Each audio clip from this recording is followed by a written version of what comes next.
जय हिंद साथियों, मैं बबलू धाकड़ स्वागत करता हूं आप सभी का धरणीधर एग्रो क्लासेज के ऑनलाइन प्लेटफॉर्म पर। साथियों, आज हम चर्चा करने वाले हैं समस्याग्रस्त मृदाओं के अंदर लवणीय व क्षारीय मृदाओं के बारे में हम चर्चा करने वाले हैं। और ये जो टॉपिक है काफ़ी इंपॉर्टेंट है, इससे निश्चित ही किसी न किसी एग्जाम के अंदर प्रतियोगी परीक्षाओं के अंदर प्रश्न पूछा जाता है। और साथ ही साथ हम बात करें कि इन प्रतियोगी परीक्षाओं के लिए बेहद इंपॉर्टेंट है, तो कृषि विभाग की जितनी भी प्रतियोगी परीक्षाएं होती है, चाहे वो हमारे जेट हो, ICR हो, चाहे हम बात करें हमारे एग्रीकल्चर सुपरवाइजर हो, चाहे फिर हम बात करें AA होगा, F होगा, A होगा, जितनी भी प्रतियोगी परीक्षाएं होती है उन सभी के लिए ये काफ़ी ज़्यादा इंपॉर्टेंट है। तो ओवरऑल हम बात करें, जो हम आज पढ़ने वाले हैं, जो लवणीय व क्षारीय मृदाओं के बारे में पढ़ने वाले हैं, इनके अंदर हम किन बिंदुओं को ऊपर प्रमुख रूप से चर्चा करेंगे, तो हम इनमें प्रमुख रूप से 5 बिंदुओं के बारे में हम डिटेल से चर्चा करेंगे। सबसे पहले हम इनका सामान्य परिचय देखेंगे कि ये भारत के अंदर कितने क्षेत्रफल में पाई जाती है, राजस्थान के अंदर कहाँ पर पाई जाती है, इनके उपनाम क्या होते हैं, उन सभी के बारे में हम डिटेल से चर्चा करेंगे। ठीक है ना। उसके बाद आएगा मृदा विवरण, यानी कि जो लवणीय व क्षारीय मृदा जो होती है, इनके विवरण के बारे में हम चर्चा करेंगे कि ये जो मुख्य रूप से होती है, इनके डेफिनेशन क्या होती हैं, उन डेफिनेशन के अंदर इनकी क्या क्या स्पेसिफिक पॉइंट होते हैं उनसे संबंधित, और उनके बारे में हम चर्चा करेंगे, वो हमारे मृदा विवरण के अंदर आ जाएगा। उसके बाद में हम देखेंगे बनने के प्रमुख कारण क्या है, यानी कि इनका जो निर्माण होता है उसके पीछे का रीजन क्या होता है। जैसे हमने बात की थी अम्लीय मृदाओं के बारे में, जब हमने पढ़ा था उनके पीछे भी हमने देखा था कि जो अम्लीय मृदा होती है वो किस प्रकार से बनती है, तो उनके पीछे हमने 4-5 महत्वपूर्ण कारण देखे थे, रीजन देखे। तो उसी प्रकार इसमें भी हम महत्वपूर्ण रीजन के बारे में चर्चा करेंगे। उसके बाद हम देखेंगे प्रमुख जो लवणीय व क्षारीय में जो मृदा होती है, इनका जो निर्माण होता है, फॉर्मेशन होता है, वो 5 स्टेप में या 5 फेज के अंदर इनका फॉर्मेशन होता है। वो 5 फेज कौन कौन से होती है उनके बारे में हम चर्चा करेंगे। और लास्ट में हम देखेंगे इनका हम ओवरऑल मैनेजमेंट किस प्रकार से कर सकते हैं। तो मैनेजमेंट के लिए भी 4 मेथड अलग अलग अपनाए जाते हैं, जिसके अंदर हमारा प्रमुख रूप से फिजिकल मेथड आता है, दूसरा आता है बायोलॉजिकल मेथड आता है, तीसरा आता है हमारे केमिकल मेथड आता है, और लास्ट में जो नंबर 4 पर आता है वो हमारा आता है अदर मेथड आता है, जिसके अंदर हम जो की पॉइंट होते हैं उनको डिनोट करके हम हमारी जो सॉइल होती है उसको हम सैलाइन व एल्कलाइन सॉइल में कन्वर्ट होने से बचा सकते हैं, या उनका हम सुधार कर सकते हैं। तो ये हमारा व्यू रहेगा, जिसके अंदर हमें इन सभी बिंदुओं के बारे में चर्चा करनी है। ठीक है ना। तो सबसे पहले अगर आप इसका स्क्रीनशॉट लेना चाहते हो तो स्क्रीनशॉट लीजिए, उसके बाद में हेडिंग डालिएगा लवणीय व क्षारीय मृदा, जिसके अंदर हम बात करते हैं सबसे पहले सामान्य परिचय की बात करते हैं कि लवणीय व क्षारीय मृदाओं के बारे में हमें किन किन बातों के रूप में पता होना चाहिए, उनके बारे में हम चर्चा करते हैं। तो सबसे पहले हम इसका सामान्य परिचय की बात करें साथियों, तो सबसे पहले आ जाएगा इसके अंदर हमारे लवणीय व मृदाओं के अंदर कौन सा पॉइंट आ जाएगा, इसके अंदर आ जाएगा हमारे सामान्य परिचय। कौन सा आ जाएगा, नंबर फर्स्ट पॉइंट आ जाएगा सामान्य परिचय। कौन सा पॉइंट आ जाएगा, सामान्य परिचय। सामान्य परिचय नॉर्मल इंफॉर्मेशन की बात करें, इसके अंदर नॉर्मल इंट्रोडक्शन की बात करें तो वो हो जाएगा हमारा मुख्य रूप से सबसे पहले हम बात करते हैं जो लवणीय व क्षारीय मृदा हैं, ये किस भाषा से इनकी उत्पत्ति हुई है, किस भाषा से इनकी उत्पत्ति हुई है, किस भाषा से इनकी उत्पत्ति हुई है। तो इसका जो उल्लेख जो मिलता है वो एक संस्कृत भाषा में मिलता है। संस्कृत भाषा जो है हमारी, संस्कृत भाषा के अंदर एक शब्द उपयोग में लिया जाता है, उस्त्रा। कौन सा शब्द काम में लिया जाता है, उस्त्रा शब्द काम में लिया जाता है, और उसी से इसकी उत्पत्ति हुई है। ठीक है ना। संस्कृत भाषा के उस्त्रा शब्द से इसकी उत्पत्ति हुई है, और जो इसका जो अर्थ होता है वो क्या होता है, तो इसका अर्थ होता है बंजर भूमि। क्या होता है, बंजर, या फिर हम कह सकते हैं ऊसर। ठीक है ना। बंजर भूमि या फिर ऊसर, यानी कि ऐसी भूमि जो किसी के काम की नहीं होती, जिसके ऊपर कृषि क्रियाएं हम नहीं कर सकते, उसे हम बंजर भूमि के नाम से जानते हैं। ठीक है ना। तो ये भी पॉइंट काफी इंपॉर्टेंट है, एग्जाम के अंदर सीधा सीधा प्रश्न पूछा जाता है। हमारे एग्रीकल्चर के अंदर केवल 2 शब्द ऐसे हैं जो संस्कृत भाषा से उनकी उत्पत्ति हुई है। एक तो हो जाएगा हमारे लवणीय व क्षारीय मृदा से रिलेटेड, और एक हो जाएगा हमारे जो कपास जो है, ये जब आप एग्रोनॉमी के अंदर कपास के बारे में पढ़ोगे तब आप उसके अंदर देखोगे जो कपास की जो उत्पत्ति हुई है वो कुरपासा शब्द से हुई है, जो कि संस्कृत से बिलोंग करता है, या संस्कृत भाषा का जो शब्द होता है कुरपासा, उससे कपास की उत्पत्ति हुई है। तो ये दोनों हमें पता होना चाहिए। ठीक है ना। उसके बाद सामान्य परिचय के अंदर हम बात करते हैं, इसको राजस्थान के अंदर जो लवणीय व क्षारीय मृदा होती है, इसको राजस्थान के अंदर किन नाम से जाना जाता है, लवणीय व क्षारीय मृदा को राजस्थान के अंदर किस भाषा के नाम से इसको जाना जाता है, किस भाषा से, या फिर हम कह सकते हैं लोकल लैंग्वेज में इसको हम राजस्थान के अंदर किन नाम से जानते हैं। तो राजस्थान के अंदर इसको लूणी व राकर के नाम से जानते हैं। किस नाम से जानते हैं, लूणी व राकर के नाम से जाना जाता है, जो काफ़ी इंपॉर्टेंट है। तो प्रश्न आ सकता है कि राजस्थान के अंदर जो लवणीय व क्षारीय मृदा होती है उनको किन नाम से जाना जाता है, तो लूणी व राकर के नाम से जाना जाता है। ठीक है ना। इसी के साथ में हम बात करें हमारा जो पड़ोसी राज्य है पंजाब, पड़ोसी राज्य कौन सा है, पंजाब। पंजाब के अंदर इनको लोकल लैंग्वेज में किस नाम से जाना जाता है, तो वो जाना जाता है इनको थार। लवणीय मृदा को तो किस नाम से जाना जाता है, थार और जो हमारे मुख्य रूप से जो क्षारीय जो मृदा होती है, जो क्षारीय जो मृदा होती है, इनको हम बार-बारी के नाम से जानते हैं। किस नाम से जानते हैं? बार-बारी के नाम से जाना जाता है। तो ये भी हमें मुख्य रूप से पता होना चाहिए। उसके बाद हम बात करें लवणीय मृदाओं का व क्षारीय मृदाओं का क्षेत्रफल कितना है ओवरऑल भारत के अंदर।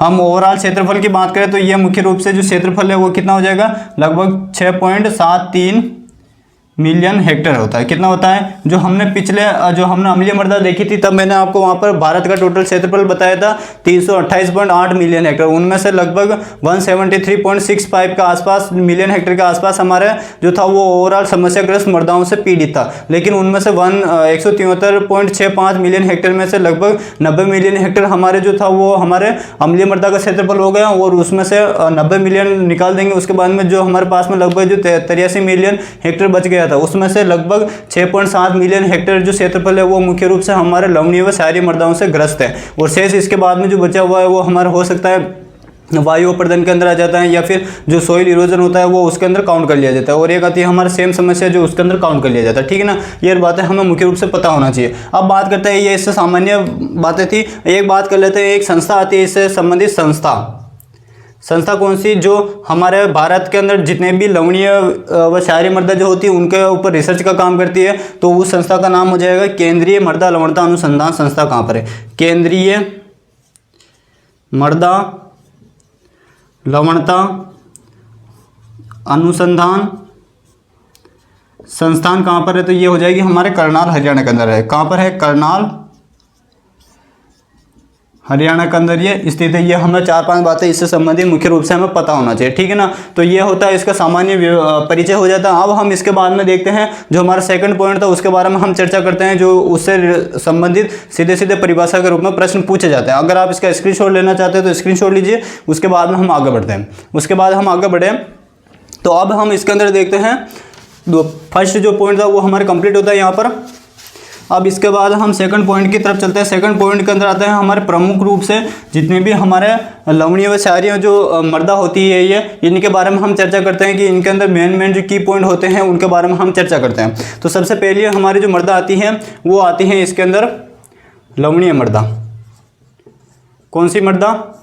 लवणीय या फिर सेलाइन सोइल। ठीक है ना, लवणीय मृदा काफ़ी इंपॉर्टेंट है, इससे निश्चित ही एग्जाम के अंदर प्रश्न पूछे जाते हैं।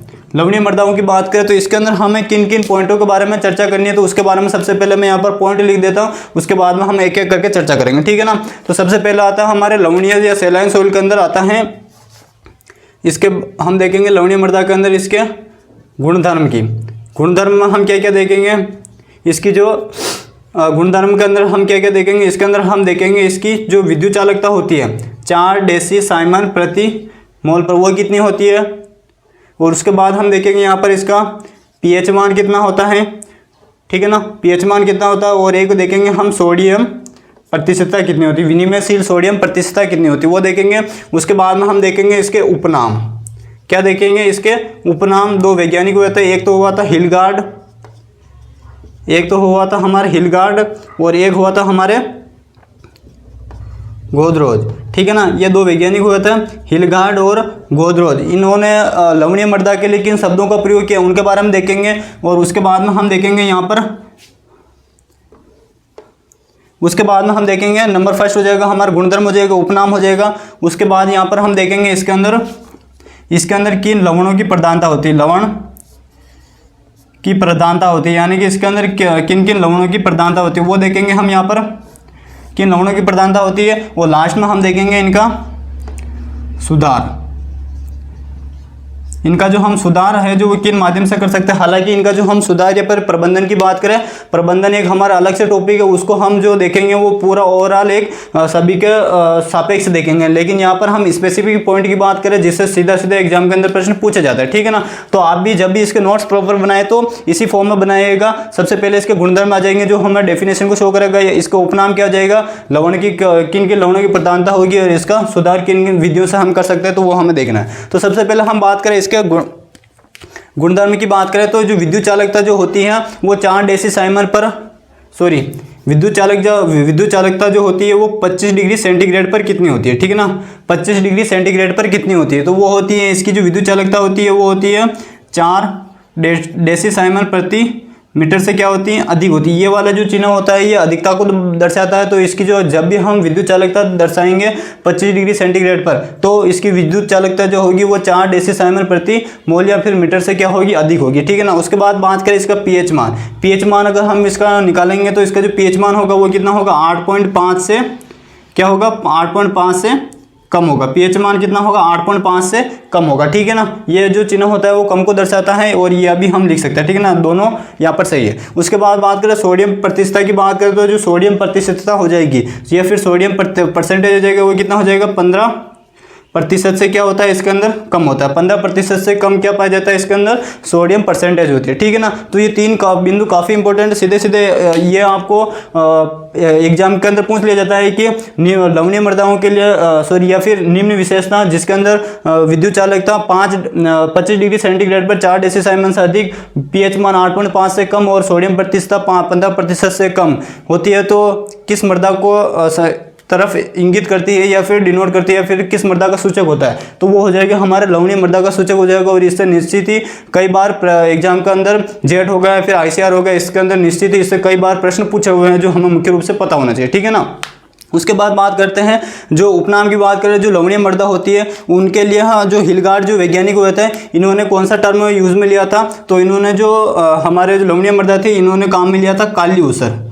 कौन सी मृदा काम में लिया था, इन्होंने काली ऊसर शब्द प्रयोग में लिया था। कौन सा शब्द काम में लिया था, काली ऊसर शब्द प्रयोग में लिया था। और गोदरेज की बात करें तो इन्होंने लिया था सोलन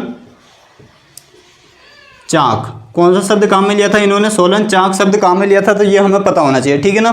तो उपनाम हो जाएगा, हिलगार्ड ने इनके लिए काली ऊसर शब्द प्रयोग में लिया था और गोदरेज ने इनके लिए सोलन चाक सोइल के बारे में इन्होंने बताया था, ठीक है ना। उसी प्रकार अब हम बात करते हैं इसके अंदर किन लवणों की प्रधानता होती है, तो इसके अंदर लवण काफ़ी ज़्यादा इंपॉर्टेंट है, वो हमें मुख्य रूप से पता होना चाहिए। तो लवणों की प्रधानता की बात करें तो इसके अंदर 2 प्रकार के लवण की प्रधानता सबसे अधिक होती है और वो होता है, एक तो होता है इसके अंदर नमक NaCl, जिसको हम किस नाम से जानते हैं, नमक के नाम से जानते हैं, ठीक है ना।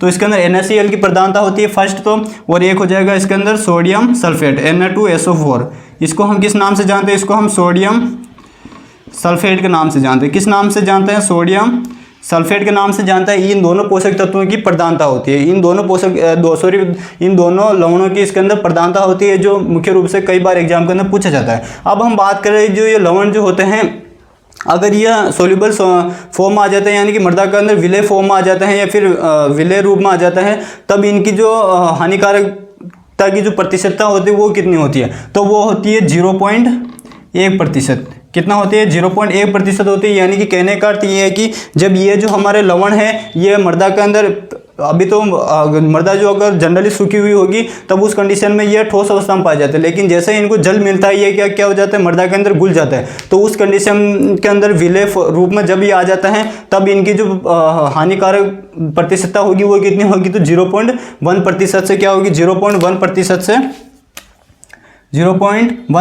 से ज़्यादा होगी। कितनी होगी, 0.1% से ज़्यादा होगी। ये स्टेटमेंट भी हमको पता होना चाहिए। तो ये स्टेटमेंट भी काफ़ी इंपॉर्टेंट है कि जब लवणीय मृदा के अंदर पाए जाने वाले जो लवण होते हैं उनके जब मृदा के अंदर घुलनशील अवस्था में आ जाते हैं तब उनकी हानिकारक जो प्रतिशतता होती है वो कितनी होती है, तो 0.1 से ज़्यादा होती है। 0.1 से क्या होती है, ज़्यादा होती है। ये हमें मुख्य रूप से पता होना चाहिए, ठीक है ना, 0.1 से ज़्यादा होती है। अब हम बात करते हैं इसका सुधार की बात करें तो जितने भी मैंने आपको प्रबंधन के मेथड शुरू में नाम बताए थे, 4 नाम बताए थे, physical method, chemical method, biological method और अदर मेथड। इनमें से चारों मेथड के अंदर हम लवणीय मृदाओं का सुधार किन मेथड से कर सकते हैं तो वो हमें पता होना चाहिए।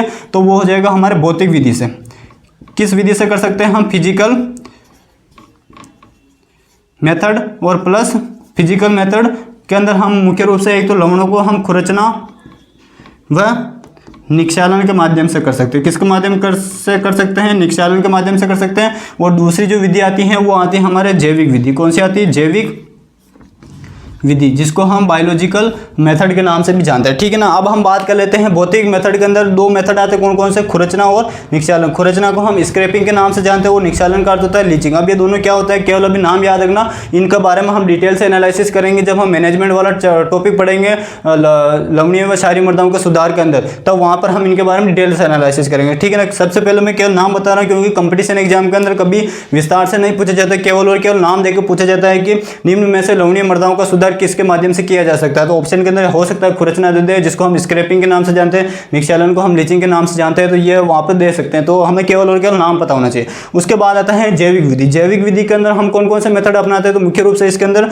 एक तो हम प्रेसमेंट काम में लेते हैं, एक मुख्य रूप से हम इसके अंदर प्रतिरोधी किस्मों का उपयोग करते हैं, प्रतिरोधी फसलों का उपयोग करते हैं। जैसे हम बात करें चुकंदर हो गया हमारे, इसके अतिरिक्त हम बात करें गेहूं की कई सारी किस्में होती है, तो वो किस्मों के बारे में जब हम प्रबंधन के अंदर बायोलॉजिकल मेथड पढ़ेंगे तब वहाँ पर हम चर्चा करेंगे। लेकिन मेथड के नाम पूछे तो एक तो हो जाएगा भौतिक विधि और दूसरी हो जाएगी हमारे जैविक विधि का उपयोग करके हम लवणीय मृदाओं का सुधार कर सकते हैं। ये मुख्य रूप से हमें इसके बारे में बातें पता होनी चाहिए। ठीक है ना। उम्मीद आप सभी को अच्छे से समझ में आ गया होगा कि लवणीय मृदा जो होती है वो किस प्रकार से हमारा जो सॉइल होती है वो उसको इफेक्ट करती है, उसके क्या गुणधर्म होते हैं, उसको उपनाम क्या क्या होते हैं, उसके अंदर किन लवणों की प्रधानता होती है, उनका हम सुधार किस माध्यम से कर सकते हैं। तो ये चार बातें हमको मुख्य रूप से पता होनी चाहिए। ठीक है ना। इसी के साथ में हमारी जो लवणीय मृदा जो होती है वो यहाँ पर कंप्लीट होती है। इसका अगर आप स्क्रीनशॉट लेना चाहते हैं तो स्क्रीनशॉट लीजिए। उसके बाद में हम जो हमारे दूसरी प्रकार की जो मृदा है उसके बारे में हम चर्चा करते हैं, जिसको हम क्षारीय मृदा के नाम से जानते हैं, उसके बारे में हम चर्चा करते हैं। ठीक है ना। तो सभी का अंदर हमारे पॉइंट ये रहेंगे। अब हम यहाँ पर लवणीय मृदा की जगह यहाँ पर हम लिख देते हैं क्या, क्षारीय मृदा। ठीक है ना। बाकी पॉइंट ये रहेंगे, उसके भी हमें गुण के बारे में चर्चा करनी है। ठीक है ना। सुधार के बारे में देखना है, उनके उसके अंदर किन लवणों की प्रधानता होती है उसके बारे में हमें चर्चा करनी है। ठीक है ना। तो पॉइंट ये रहेंगे हमारे। तो अगली जो हमारे सॉइल हो जाएगी वो कौन सी हो जाएगी, नंबर 2 हो जाएगी क्षारीय मृदा। कौन सी हो जाएगी, क्षारीय मृदा। इसको हम एल्केलाइन सॉइल के नाम से जानते हैं, एल्केलाइन, या फिर इसी को हम सोडिक सोइल के नाम से जानते हैं। ठीक है ना। किस नाम से जानते हैं, सोडिक सोइल के नाम से हम जानते हैं। ठीक है ना। तो सबसे पहले हम इसके अंदर गुणधर्म की बात करेंगे। तो गुणधर्म के अंदर कौन कौन से पॉइंट आएंगे हमारे, एक तो आ जाएगा इसके अंदर हमारे विद्युत चालकता आ जाएगी कितने डिग्री सेंटीग्रेड पर, 25 डिग्री सेंटीग्रेड पर। और उसके बाद में आ जाएगा पीएच मान आ जाएगा, और इसके बाद आ जाएगा सोडियम प्रतिशतता आ जाएगी। ठीक है ना। और उसके बाद में उपनाम की बात करें तो हिलगार्ड ने और गोदरेज ने कौन कौन से इनके लिए शब्द प्रयोग में लिए उनके बारे में हम चर्चा करते हैं। तो सबसे पहले हम विद्युत चालकता की बात करें तो विद्युत चालकता जो हो जाएगी वो 25 डिग्री सेंटीग्रेड पर वो हो जाएगी इसके अंदर 4 डेसीसाइमन प्रति मोल से क्या हो जाएगा, इसके अंदर कम हो जाएगा। ठीक है ना। इसके अंदर क्या होगा, उसके अंदर ज़्यादा थी, इसके अंदर कम हो जाएगा। ठीक है ना। अब इसके अंदर कम हो जाएगा, ये अगर लवणीय मृदा के अंदर ये ज़्यादा रहेगा, जो विद्युत चालकता जो है वो 4 डेसीसाइमन से अगर लवणीय मृदा के अंदर ज़्यादा रहेगा तो ये दोनों कम रहेंगे। और क्षारीय मृदाओं के अंदर अगर 4 डेसीसाइमन से जो विद्युत चालकता है वो अगर हमारे कम रहेगी तो ये जो दोनों की वैल्यू होगी वो क्या हो जाएगी, ज़्यादा हो जाएगी। ये कॉन्सेप्ट बनाकर आप याद रखोगे तो आपको चीज़ें आसानी से याद हो जाएगी, बाकी आप चीज़ें भूलने लग जाएगा, कन्फ्यूजन हो जाएगा। ठीक है ना। तो बात करें पीएच की बात करें तो पीएच मान जो होता है वो 8.5 से लेकर 10 के आसपास होता है। ठीक है ना। और सोडियम प्रतिशतता की बात करें तो जो सोडियम प्रतिशतता होती है वो क्या होती है, 15% से क्या होती है, कम होती है। कितनी होती है, 15% से क्या 15% से इसके अंदर क्या होती है, ज़्यादा होती है। ये हमें पता होना चाहिए। ठीक है ना। तो ये तीनों पॉइंट इंपॉर्टेंट है। उसके बाद में बात करें हिलगार्ड ने जो क्षारीय मृदा जो होती है उसके लिए कौन सा शब्द प्रयोग में लिया था, तो वो लिया था इसके अंदर, इसके लिए लिया था सफ़ेद ऊसर काम में लिया था। कौन सा शब्द काम में लिया था, सफ़ेद ऊसर शब्द काम में लिया था। उसके बाद आता है गोदरेज की बात करें तो गोदरेज ने जो शब्द काम में लिया था वो लिया था सोलन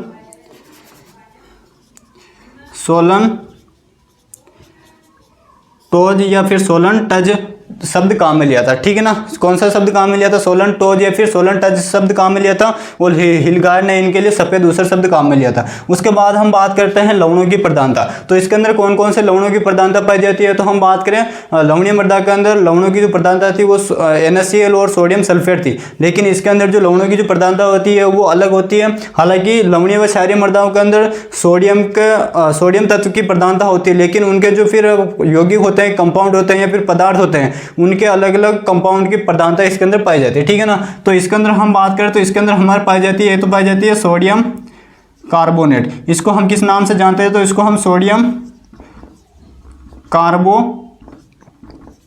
सोडियम कार्बोनेट के नाम से जानते हैं। और नंबर सेकंड हो जाएगा हमारे NaHCO3, इसको हम सोडियम बाइकार्बोनेट के नाम से जानते हैं। किस नाम से जानते हैं? सोडियम बाइकार्बोनेट के नाम से इसको हम जानते हैं। किस नाम से जानते हैं? सोडियम बाइकार्बोनेट के नाम से जानते हैं। तो प्रश्न आ सकता है कि जो क्षारीय मृदा होती है उसके अंदर किन लवणों की प्रधानता अधिक होती है? तो सोडियम कार्बोनेट और सोडियम बाइकार्बोनेट की इनके अंदर प्रधानता पाई जाती है, ये हमें पता होना चाहिए। अब हम बात करते हैं जब ये ठोस अवस्था में रहेगी तब इनकी प्रधानता पाई जाती है, लेकिन जैसे ही ये मृदा के अंदर घुलनशील अवस्था में आते हैं तब इनकी जो हानिकारक जो प्रतिशतता होती है वो कितनी होती है? तो ये भी हमें पता होना चाहिए। तो इसकी जो प्रधानता होती है वो हानिकारक प्रधानता जब मृदा के अंदर विलयशील अवस्था में जाएंगे तो वो होगी 0.1% से कम, 0.1% से कम होगी। कितनी होगी? 0.1% तक कम होगी, ये हमें पता होना चाहिए, ठीक है ना। और हम बात करें लवणीय मृदा की कितनी थी? तो वो थी 0.1% से ज़्यादा थी। तो ये आपके दोनों तरफ से काम हो जाएगा। अगर कोई इसके अंदर 12th का जो विद्यार्थी होगा जिसका सोइल साइंस बोर्ड के अंदर पूछी जाती है तो उसके अंदर हो सकता है कि आपको डिफरेंट बिटवीन में भी आ जाएगी, क्षारीय और लवणीय मृदाओं के बीच में डिफरेंट कीजिए, तो वो डिफरेंट में भी यहाँ पर काम आ रहा है और हमारे टू दी पॉइंट के रूप में भी ये काम आ रहा है। तो दो तरह से आपके फायदा हो जाएगा, ठीक है ना। उसके बाद हम बात करें इसका सुधार हम किन माध्यम से कर सकते हैं? जो हमारे क्षारीय मृदा जो होती है उनका सुधार हम एक तो पहली विधि की बात करें तो रासायनिक विधि के माध्यम से कर सकते हैं, रासायनिक विधि के माध्यम से, और दूसरा हम कर सकते हैं जैविक विधि से, ठीक है ना। किस माध्यम से कर सकते हैं? रासायनिक विधि के माध्यम से कर सकते हैं, और एक हो जाएगा हमारे जैविक विधि के माध्यम से कर सकते हैं। अब रासायनिक विधि के माध्यम से हम कौन कौन से पदार्थ काम में ले सकते हैं? तो एक ले सकते हैं हम जिप्सम, और ये कई बार आपने सुना भी होगा कि सारी मृदाओं के सुधार के लिए हम जिप्सम का प्रयोग कर सकते हैं, जिप्सम होगा। और एक हो जाएगा पायराइटिज, ठीक है ना, पायराइटिज। इन दोनों का उपयोग करते हैं हम। मुख्य रूप से जिप्सम का किया जाता है, और भी कई सारे पदार्थ होते हैं उनका प्रयोग किया जाता है। इसके साथ में हम जैविक विधि का उपयोग कर सकते हैं, जिसके अंदर मुख्य रूप से हम बात करें गोबर की खाद हो गई, हरी खाद हो गई, हमारे सिरा व प्रेसमेंट हो गया। इसके अतिरिक्त हम बात करें का एक खरपतवार होता है, कटाली खरपतवार, उसका यूज़ कर सकते हैं। तो ये हमें बातें पता होनी चाहिए, ठीक है ना। जैविक विधि के अंदर कौन कौन से आती है वो सब हम जब जैविक विधि के बारे में पढ़ेंगे प्रबंधन के अंदर, तब वहाँ पर हम डिटेल से एनालिसिस करेंगे, ठीक है ना। तो इसी के साथ में हमारे जो क्षारीय मृदा जो होती है उसके बारे में जो मेन बातें थी वो यहाँ पर कंप्लीट होती है। एक बार हम फटाफट से देख लेते हैं। क्षारीय मृदाओं को हम सोडिक सोइल के नाम से भी जानते हैं। किस नाम से जानते हैं? सोडिक सोइल के नाम से भी जानते हैं। इसके गुणधर्म की बात करें तो 25 डिग्री सेंटीग्रेड पर जो विद्युत चालकता होगी, जिसको हम इलेक्ट्रिसिटी कंडक्टिविटी के नाम से भी जानते हैं, तो वो होगी कितने 4 डेसिसाइमन से क्या होगी? कम होगी। पीएच की बात करें तो 8.5 से 10 के बीच में होगा। सोडियम प्रतिशतता 15% के आसपास है। उपनाम की बात करें तो हिलगार्ड ने इनके लिए सफ़ेद ऊसर का नाम लिया, और गोदरेज ने सोलन ताज के नाम से इनको संबोधित किया। लवणों की प्रधानता बात करें तो सोडियम कार्बोनेट और सोडियम बाइकार्बोनेट की प्रधानता होती है, और अगर मृदा के अंदर ये विलयशील अवस्था में होगी तब वहाँ पर हानिकारक जो प्रधानता होगी वो होगी 0.1% से कम होगी, ये हमें पता है। सुधार की बात करें रासायनिक विधि और जैविक विधि का उपयोग हम मुख्य रूप से सुधार के लिए करते हैं। तो ये बातें हमें पता होनी चाहिए। फटाफट से इसका स्क्रीनशॉट लीजिए। उसके बाद में हम थोड़ा और आगे बढ़ते हैं। उसके बाद हम देखते हैं लवणीय व क्षारीय मृदा के बारे में हम चर्चा करते हैं। सबसे पहले हमने केवल लवणीय मृदा के बारे में पढ़ा, उसके बाद में हमने क्षारीय मृदा के बारे में पढ़ा। अब एक और सोइल आती है जो इसी से संबंधित होती है, और वो जो सोइल होती है उसके अंदर इन दोनों के गुण पाए जाते हैं। उसके अंदर इन दोनों के गुण पाए जाते हैं, जिसको हम एक दूसरे नाम से जानते हैं, जिसको हम लवणीय क्षारीय मृदा के नाम से जानते हैं। किस नाम से जानते हैं? लवणीय क्षारीय मृदा के नाम से जानते हैं। और वो मृदा जो होगी उसके अंदर इन दोनों के कैरेक्टर पाए जाते हैं, ये हमें ध्यान रखना, ठीक है ना। तो फटाफट से इसका स्क्रीनशॉट लीजिए। उसके बाद में हम उसके बारे में चर्चा करते हैं। तो ये हो जाएगी हमारे तीसरे नंबर की मृदा हो जाएगी, जिसको हम बिल्कुल रफ कर देते हैं। अब तो देखना हमें यही है सभी के अंदर। उसके अंदर भी हम इन बिंदुओं के बारे में चर्चा करनी है, ठीक है ना। और उसके बाद में आ जाएगा इसके अंदर तत्वों की प्रधानता हो जाएगी, लवणों की प्रधानता वाला, ठीक है ना। सुधार यहाँ पर आ जाएगा हमारा, ठीक है ना। तो हम बात करें अब तीसरी जो प्रकार की जो हमारी सोइल हो जाएगी वो कौन सी हो जाएगी? लवणीय क्षारीय मृदा, लवणीय क्षारीय मृदा, जिसको हम इंग्लिश की बात करें तो इसको हम सेलाइन एल्कलाइन सोइल के नाम से जानते हैं। अब हम इसके अंदर सबसे पहले बात करें इसके प्रमुख गुण की बात करें तो गुण कौन कौन से हो जाएगा? 25 डिग्री सेंटीग्रेड पर इसकी विद्युत चालकता कितनी होती है। तो इसके अंदर मुख्य बातें याद रखना, इसके जो गुणधर्म होंगे वो जो तीनों जो इसके गुणधर्म होंगे पीएच, सोडियम प्रतिशतता, वो सभी ज़्यादा होंगे। यानी कि जो हमने सबसे पहले लवणीय मृदा के अंदर देखा था कि जो 25 डिग्री सेंटीग्रेड पर अगर इसकी जो विद्युत चालकता थी वो 4 डेसिसाइमन से क्या थी, अधिक थी, तो उस कंडीशन में पीएच मान और सोडियम प्रतिशतता वो क्या थे, कम थे। यानी कि सोडियम प्रतिशतता 15% से कम था और पीएच मान 8.5 से कम था। क्षारीय मृदा की बात करें तो उसके अंदर क्या हुआ कि जो विद्युत चालकता थी वो 25 डिग्री सेंटीग्रेड पर 4 डेसिसाइमन से कम थी, तो उस कंडीशन में हमारा सोडियम प्रतिशतता बढ़ गया, 15% से ज़्यादा हो गया और हमारे जो पीएच मान था वो 8.5 से 10 का बनती होगा। तो ये हमारे लवणीय व क्षारीय मृदा की विशेषता थी। लेकिन ध्यान क्या रखना, हमें लवणीय क्षारीय मृदा का अगर प्रश्न आ जाता है तो उस कंडीशन में ये जो तीनों की तीनों जो मान होंगे वो क्या होंगे, ज़्यादा होंगे। ठीक है ना, क्या होंगे, ज़्यादा होंगे। तो हम बात करें 25 डिग्री सेंटीग्रेड पर जो विद्युत चालकता है वो कितनी हो जाएगी, वो हो जाएगी हमारे 4 डेसिसाइमन प्रति मोल से क्या हो जाएगी, ज़्यादा हो जाएगी। पीएच की बात करें तो पीएच मान 8.5 से ज़्यादा होगा। ठीक है, पीएच मान 8.5 से ज़्यादा होगा और हमारा जो सोडियम प्रतिशतता होगी वो क्या हो जाएगी, यहाँ पर 15% से ज़्यादा हो जाएगी। यानी कि तीनों वैल्यू अगर जिसमें ज़्यादा होगी वो हमारे लवणीय क्षारीय मृदा के नाम से उसको हम पुकारेंगे। ठीक है ना। अब बात करते हैं इसके लिए हिलगार्ड ने कौन सा शब्द काम में लिया था, तो वो लिया था भूरी ऊसर। कौन सा शब्द काम में लिया था, भूरी ऊसर शब्द काम में लिया था, जो काफ़ी इंपॉर्टेंट। ठीक है ना, लवणीय मृदा के लिए काली ऊसर, क्षारीय मृदा के लिए सफ़ेद ऊसर और इसके लिए हो जाएगा भूरी ऊसर शब्द काम में लिया। इसी को एक रेहारी ऊसर के नाम से भी जाना जाता है, तो ये हमें पता होना चाहिए। ठीक है ना। उसके बाद हम बात करते हैं इसके अंदर किन लवणों की प्रधानता अधिकता हो पाई जाती है, तो दोनों कौन से, जो हमारे लवणीय मृदा के अंदर थी और क्षारीय मृदा के अंदर जो हमारे लवण थे उनकी प्रधानता पाई जाती है। जिसके अंदर हम बात करें सोडियम क्लोराइड होगा, सोडियम सल्फेट होगा, सोडियम कार्बोनेट और सोडियम बाइकार्बोनेट की इनके अंदर प्रधानता पाई जाती है। ये हमें ध्यान रखना। ठीक है ना। उसके बाद आता है सुधार की बात करें, हम सुधार की बात करें तो सुधार किन किन के माध्यम से कर सकते हैं, तो इसका जो सुधार है वो हम मुख्य रूप से भौतिक विधि प्लस जैविक विधि प्लस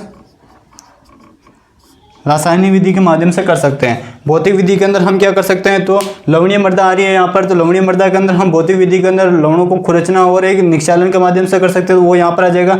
जैविक के अंदर हम क्या करते हैं, प्रतिरोधी किस्में लगाते हैं या फिर हम प्रेस मड, सिराज इनका उपयोग करते हैं। रासायनिक के अंदर हम क्षारीय मृदा आ रही है तो उसके लिए हम जिप्सम का प्रयोग करते हैं, पायराइटिस का प्रयोग करते हैं, तो वो हमारे रासायनिक के अंदर आ जाएगा। ठीक है ना। तो प्रश्न ये भी आ सकता है कि समस्याग्रस्त मृदाओं के अंदर ऐसी कौन सी मृदा है जिसके अंदर हम मृदा सुधार के लिए भौतिक, जैविक और रासायनिक तीनों प्रकार की विधियां काम में लेते हैं, तो वो हो जाएगी हमारा लवणीय क्षारीय मृदा हो जाएगी। कौन सी हो जाएगी, लवणीय क्षारीय मृदा हो जाएगी। ये हमें मुख्य रूप से बातें पता होना चाहिए। अब इनके अंदर कौन कौन से अवयव काम आते हैं या फिर इनके अंदर कौन कौन से मेथड होते हैं वो हम जब प्रबंधन वाला चैप्टर पढ़ेंगे या टॉपिक पढ़ेंगे तब उसके अंदर हम डिटेल से एनालिसिस करेंगे। इसी के साथ में हमारे लवणीय क्षारीय मृदा से संबंधित जो मेन बातें थी वो यहाँ पर कंप्लीट होती है। इसका अगर आप स्क्रीनशॉट लेना चाहते हो तो स्क्रीनशॉट लीजिए फटाफट से। उसके बाद में हम एक स्टेटमेंट देखते हैं जो काफ़ी ज़्यादा इंपॉर्टेंट है, जो अभी तक आपने कहीं नहीं पढ़ा होगा। उसके बारे में एक स्टेटमेंट है, वो स्टेटमेंट काफ़ी इंपॉर्टेंट है, जो इसके बारे में आपने अभी तक इन सभी के बारे में तो हालांकि आपने कई सारे इंस्टीट्यूट के अंदर पढ़ा होगा, लेकिन जो मैं इनके बारे में जो एक स्टेटमेंट है वो बताने वाला हूँ वो काफ़ी इंपॉर्टेंट है और वो आपने अभी तक कहीं नहीं पढ़ा होगा। ठीक है ना। तो अब वो स्टेटमेंट क्या होगा तो उसके बारे में हम देखते हैं। है एक लाइन के लेकिन काफ़ी इंपॉर्टेंट है, इनसे जुड़ा हुआ एक स्टेटमेंट क्या है, तो अभी हमने तीनों मृदाओं के अंदर जो हमने तीनों प्रकार की मृदा पढ़ी, लवणीय मृदा, क्षारीय मृदा व लवणीय क्षारीय मृदा, इनके अंदर हमने एक शब्द ये उपयोग में लिया था, विद्युत चालकता 25 डिग्री सेंटीग्रेड पर 4, जो हमने शब्द काम में लिया था वो लिया था हमने, एक वाक्य काम में लिया था जिसका नाम है विद्युत चालकता अगर 25 डिग्री सेंटीग्रेड पर 4 डेसिसाइमन से अधिक होगी तो उसे हम लवणीय मृदा कहेंगे, अगर कम होगी तो उसे हम क्षारीय मृदा कहेंगे, और अधिक होगी वापस से 4 से तो उसको हम लवणीय क्षारीय मृदा के नाम से संबोधित करेंगे। लेकिन इसके अंदर हमने स्पेसिफिक रेंज के बारे में चर्चा नहीं की कि यानी कि अगर 4 से कम होगी तो क्या कंडीशन होगी, 4 से ज़्यादा होगी तो क्या कंडीशन होगी, तो उस बीच की एक कंडीशन बनती है और उस कंडीशन को हम उस कंडीशन को हम स्टेटमेंट के नाम से जानते हैं। और वो स्टेटमेंट क्या होगा, यदि जो हमारी विद्युत चालकता जो है, जो हमारी विद्युत चालकता जो है वो क्या हो जाएगा 25 डिग्री सेंटीग्रेड पर, विद्युत चालकता 25 डिग्री सेंटीग्रेड पर 4 से 8 डेसिसाइमल प्रति मोल के मध्य हैं, के मध्य हैं तो अगर जो ये मैं स्टेटमेंट बता रहा हूँ काफ़ी इंपॉर्टेंट है, यदि विद्युत चालकता 25 डिग्री सेंटीग्रेड पर क्या है हमारे 4 से 8 डेसीसाइमर प्रति मोल के मध्य है, तो उस कंडीशन में क्या होगा, जो हमारा फसल उत्पादन जो है, जो हमारा फसल उत्पादन जो है, फसल उत्पादन क्या हो जाएगा, कम होने लग जाएगा, फसल उत्पादन कम होने लग जाएगा। ये स्टेटमेंट काफ़ी इंपॉर्टेंट है जो हमें मुख्य रूप से पता होना चाहिए, ठीक है ना। तो प्रश्न आ सकता है कि फसल उत्पादन जो होता है वो विद्युत चालकता 25 डिग्री सेंटीग्रेड पर कितने पर कम होने लग जाता है, तो 4 से 8 डेसीसाइमर प्रति मोल पर है, तो उस कंडीशन में हमारा जो फसल उत्पादन होगा वो क्या होने लग जाएगा, डिक्रीज होने लग जाएगा, यानी कि घटने लग जाएगा, यानी कि कम होने लग जाएगा। ये काफ़ी इंपॉर्टेंट है, इसका 5 स्टार से सम्मानित करना है इसको। इसके बाद स्क्रीनशॉट लेना चाहते हो तो स्क्रीनशॉट लीजिए, उसके बाद में हम थोड़ा और आगे बढ़ते हैं। अब हम देखते हैं जो हमारे ये तीनों प्रकार की जो मृदाएँ होती है, जो अभी हमने चर्चा की, लवणीय मृदा, क्षारीय मृदा और एक हमने देखा लवणीय क्षारीय मृदा, इनका बनने का जो प्रमुख कारण क्या है उसके बारे में हम चर्चा करते हैं। अब हम देखते हैं लवणीय व क्षारीय मृदा के बनने का कारण क्या है, रीज़न क्या है, यानी कि ये किन किन कारणों से इनका निर्माण हो सकता है। तो सबसे पहले हम पॉइंट देखेंगे, उसके बाद में हम उनको डिस्क्राइब करेंगे, ठीक है ना। तो सबसे पहले हम पॉइंट की बात करें तो यहाँ पर आ जाएगा हमारे सबसे पहला पॉइंट आ जाएगा शुष्क जलवायु। कौन सी जलवायु, शुष्क जलवायु। नंबर सेकंड हो जाएगा इसके अंदर अधिक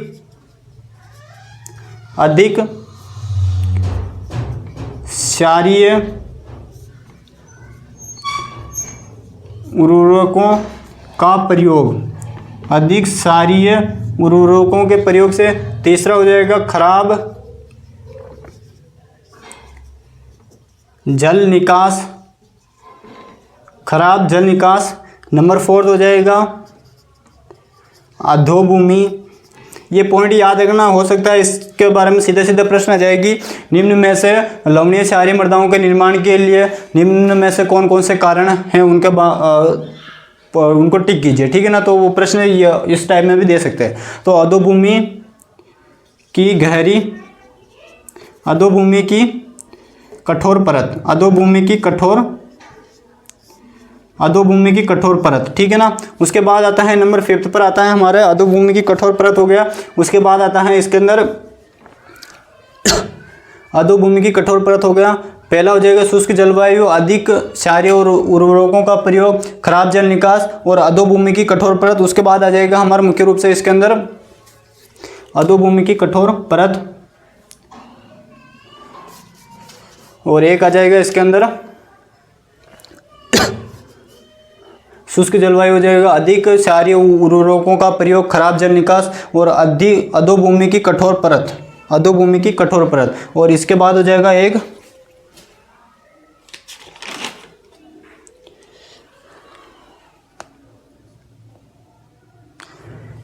हो जाएगा लवणीय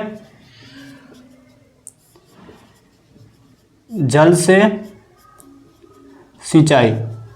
किस जल से सिंचाई, लवणीय जल से सिंचाई। तो ये 5 प्रमुख कारक होते हैं जिनकी वजह से जो हमारी मृदा जो होती है वो लवणीय मृदा के अंदर कन्वर्ट हो जाती है या फिर क्षारीय मृदा के अंदर कन्वर्ट हो जाती है। तो हम एक एक बिंदु के बारे में चर्चा करते हैं, और भी कई सारे कारण होते हैं, लेकिन प्रमुख रूप से जो वैज्ञानिक कारण होते हैं उनके बारे में हमें मुख्य रूप से पता होना चाहिए। तो पहला आता है इसके अंदर ड्राई या फिर हम कह सकते हैं एरिड क्लाइमेट, ठीक है ना। जो इनका जो निर्माण होता है वो लवणीय क्षारीय मृदाओं का जो ज़्यादातर जो निर्माण होता है वो शुष्क जलवायु का जो क्षेत्र होता है वहाँ पर सबसे ज़्यादा निर्माण होता है, क्योंकि यहाँ पर वर्षा एक तो कम होती है और यहाँ के अंदर जो हवाएं होती है वो गर्म हवा चलती है, जिसकी वजह से क्या होता है मृदा के जो बारीक कण होते हैं वो एक स्थान से दूसरे स्थान पर चले जाते हैं और भारी कण यहीं पर पड़े रह जाते हैं, और उनके साथ में जब छोटे कण बाहर निकल जाते हैं तो उसकी वजह से जो उनके मध्य में जो हमारे लवण होते हैं वो उनकी प्रधानता वहाँ पर बढ़ जाती है, क्योंकि जैसे जैसे मृदा का स्तर कम होता जाएगा तो उस कंडीशन में लवण जो होंगे वो एक जगह पड़े रह जाएंगे और बारीक कण एक जगह से दूसरी जगह पर उड़कर चले जाते हैं। तो उस कंडीशन में जो लवण होंगे वो बड़े कणों के साथ में अटैच हो जाते हैं, चिपक जाते हैं, और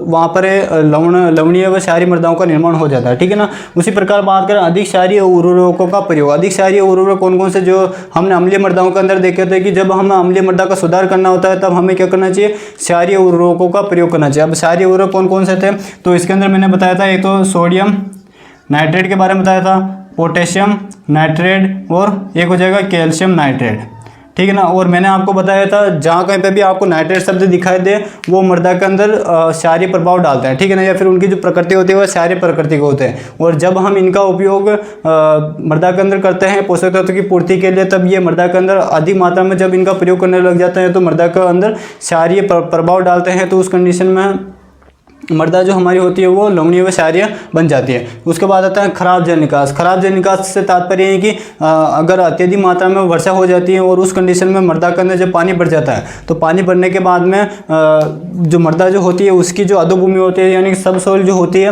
उसके नीचे एक लेयर परत बन जाती है। लगातार अगर हम कर्षण जो क्रियाएँ होती है वो खराब कर्षण क्रियाएँ कर रहे हैं तो उस कंडीशन में वहाँ पर सब सोइल के नीचे एक गहरी परत बन जाती है और उस कंडीशन में हमारी जो पानी जो होता है वो नीचे नहीं जा पाता है और उस कंडीशन में जो लवण होते हैं वो घुलकर ऊपर आ जाते हैं। घुलकर क्या हो जाते हैं, मृदा विलयन के साथ में घुलकर ऊपर आ जाते हैं और वो जो लवण होते हैं वो परत के ऊपर एक जो सोइल की जो परत होती है वहाँ पर वो जमने लग जाते हैं। तो उस कंडीशन में जो हमारी सोइल होती है वो लवणीय व क्षारीय बन जाती है। तो ये दोनों जो कॉन्सेप्ट होते हैं वो एक ही साथ में होते हैं। अगर हम वो परत जब बन जाती है, अगर उनको हम एक साथ में अगर पानी को जो अधिक जो पानी है उसको अगर हम बाहर नहीं निकालेंगे तो उस कंडीशन में भी हमारी जो मृदा होगी वो लवणीय व क्षारीय बन जाएगी। तो ये दोनों कॉन्सेप्ट एक ही साथ में आते हैं। खराब जल निकास यानी कि अधोभूमि की जो सब सोइल जो होती है वहाँ पर अगर कठोर परत बन जाएगी तो लवण क्या होंगे, घुलकर पानी के साथ में ऊपर आ जाएंगे और पानी के साथ में ऊपर आ जाएंगे तो उस कंडीशन में भी हमारी जो मृदा होगी लवणीय व क्षारीय बन जाएगी। लेकिन जब उसका हम पानी को बाहर नहीं निकालेंगे या फिर अगर हमने बाहर निकालने का जो रास्ता बना रखा है वो अच्छा नहीं बना रखा है तो उस कंडीशन में हमारी जो मृदा होगी वो लवणीय व क्षारीय मृदा बन जाती है, ठीक है ना। उसके बाद में आता है लवणीय जल से सिंचाई। लेकिन ये ऐसा देखा गया है कि जो पश्चिमी राजस्थान है वहाँ पर सबसे अधिक मात्रा में लवणीय व क्षारीय मृदा पाई जाती है और वहाँ का जो जल होता है वो भी खारा जल होता है। कौन सा जल होता है, खारा जल होता है जिसके अंदर लवणों की प्रधानता पाई जाती है। और जब हम फसलों के अंदर जो सिंचाई कर रहे हैं वही अगर हम खारे पानी से करेंगे या फिर उसके अंदर जो जल है उसके अंदर विलयशील अवस्था में हमारे जो पोषक तत्व हैं या फिर जो भी न्यूट्रिएंट मिले हुए हैं वो उसके अंदर लवणों की प्रधानता है तो उस कंडीशन में भी हमारे फसल जो होगे वो जो हम पानी दे रहे हैं वो भी हमारा लवणीय जल होगा। तो उस कंडीशन में भी हमारी जो धीरे धीरे जो मृदा होती है वो लवणीय क्षारीय में बदल जाती है और आगे जाकर वो बंजर भूमि के रूप में कन्वर्ट हो जाती है। ये तो प्रमुख 5 कारण होते हैं जिनकी वजह से हमारी जो सोइल होती है वो लवणीय व क्षारीय मृदा के अंदर कन्वर्ट हो जाती है। एक बार फिर हम देख लेते हैं। पहला हो जाएगा शुष्क जलवायु, अधिक क्षारीय उर्वरकों का प्रयोग जिसके अंदर सोडियम पोटेशियम और कैल्शियम नाइट्रेट का उपयोग करता है, खराब जल निकास और अधोभूमि की कठोर परत और एक हो जाता है लवणीय जल से सिंचाई।